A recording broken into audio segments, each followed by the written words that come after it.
always fresh, every day. You're watching Fastlane Daily.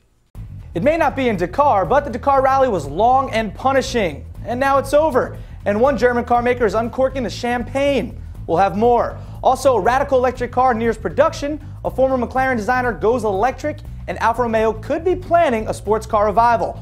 All of that, comment of the week, and pick my car. I, Derek D. I, Derek D. Do solemnly swear. Do solemnly swear. To faithfully execute. Faithfully execute. Today's hosting. Of Fastlane Daily. Of Fastlane Daily execution. Is that a Harry Potter book? Fastlane Daily with Derek D. Always fresh every day. When blisters, road rash, and dehydration are good news, you know you're talking about the Dakar Rally. The 5,600-mile off-road blitz wrapped up this week, though not in North Africa as the name might suggest. Terrorism fears pushed the Dakar race deep into the southern hemisphere, where drivers took on sand dunes, water passages, and a little stretch called the Andes Mountains, on a course that began and ended in Buenos Aires, Argentina. The big winner was Volkswagen, which took first and second place in the company's diesel-powered Touareg 2 TDI. Those were powered by a 5-cylinder turbo diesel, producing 280 horsepower and 440 pounds-feet of torque. South African driver Jim Dowle led the 1-2 finish, which made history by giving V-Dub the first diesel victory in the automotive category in Dakar history. Congrats, V-Dub. And if you don't know the name Aptera, you will soon. 2 years ago, the California startup revealed plans to build an affordable plug-in hybrid with the profile of a Cessna airplane and the price tag of around 30 grand. This week, the company says an all-electric is nearly ready for prime time. The front-wheel drive Aptera 2E is powered by a lithium-based battery and will reportedly get from 0 to 60 in under 10 seconds, top out at 90 miles per hour, and score the equivalent of more than 200 miles per gallon. Aptera says the 2E will have a range of more than 100 miles on a charge. Aptera says the 2E will cost between $25,000 and $45,000 with initial sales only in California, with plans to sell it in other states by late 2010. Aptera says the original plug-in hybrid version will debut a year after the 2E. And the recent wave of electric supercars continues with new word on ex-McLaren designer Jim Dowle's Project 001. That's the Lotus Exige competitor in the works from Dowle's company JJAD Engineering. Now Dowle says the company is working up an all-electric version. It's called the P1-E and will swap out its mid-mounted 200 horsepower gasoline engine for an electric motor at each axle. Those will sport a combined output of 390 horsepower with power coming from lithium-ion batteries. Like Project 001, the P1-E will get a chassis of aluminum and carbon composite, along with a 0 to 60 time of just 2.9 seconds before topping out at 130. And like yesterday's SSC Ultimate Aero EV, P1-E will travel an estimated 200 miles on a charge.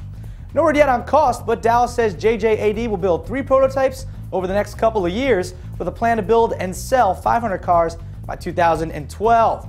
Next up, comment of the week, pick my car, and a hot Italian model is in the rumor mill. That's all coming up, all after this.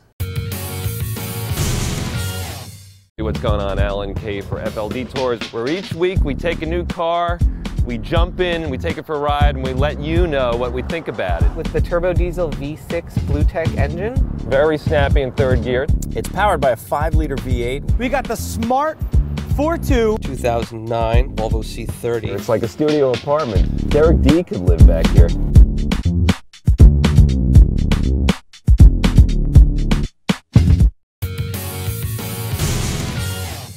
It's that time of the week again. It's Commenter of the Week time. Our show, yeah, Commenter of the Week. Comments. Okay, there was actually a handful of very worthy cows this week, but this one jumped out at us and we just couldn't stop laughing. Comes from viewer David Mack 2007.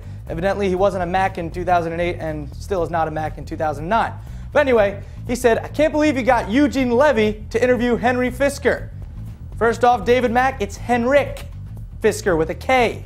And he's referring to our good friend Leo Parente, who I never actually realized before, but does bear a striking resemblance to Eugene Levy. Can we get a picture of them side by side? Yes, that is great. Look at him. He's the little Italian guy. It's great. Keep the comments flowing. New Jersey Transit sucks.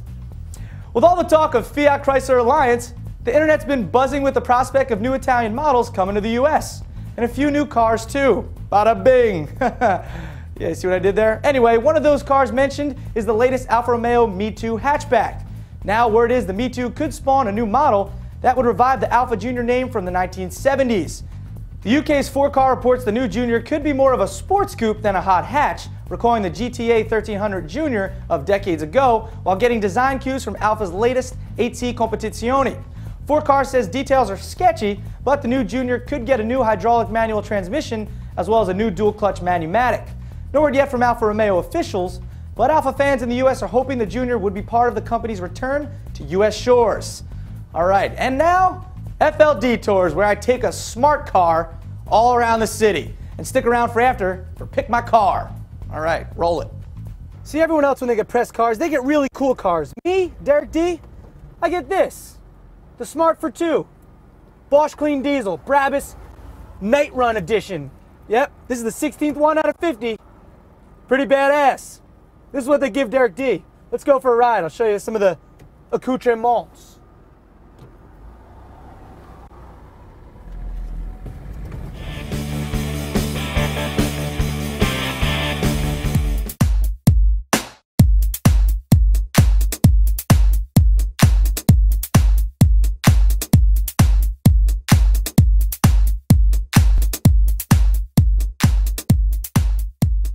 Meant for the city. You don't go, ooh, I want to get a smart car and go drive on the highway for miles and miles, because that just wouldn't be that much fun. 51 miles per gallon in the city, 64 on the highway, so that's an average of 56 all around. But it definitely sounds like a diesel. 74 pounds-feet of torque. It's an 800cc engine. Think I could pick up chicks in this? Probably. Now I'm in 5th gear, and I tell you, this thing, once you open it up, it actually kind of moves. 40 horsepower, not that bad. The shifting isn't that smooth. It's got this thing that I guess you can't ever be totally covered. It's kind of weird, but it's cool. It's fun. Until next time.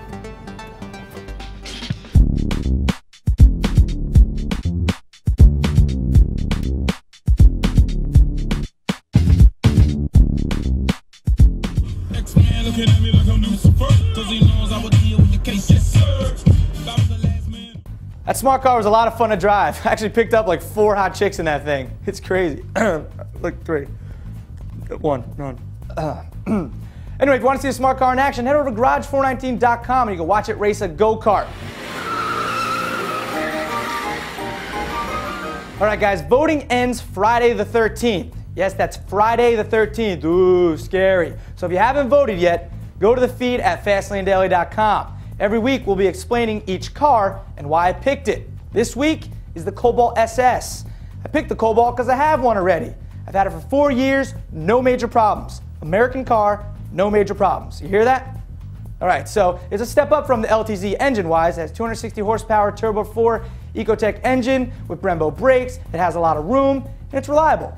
And it's in the price range, 30 grand-ish and lower. All right, so that's why I picked that car. Next week, we'll be talking about another one of my choices. Well, that about does it for Fast Lane Daily today. I'm Derek D. You guys have a lovely weekend. I'm gonna go and, I don't know, what am I gonna do this weekend, guys? Cop Stales. That's what I'm gonna do this weekend. Over and out.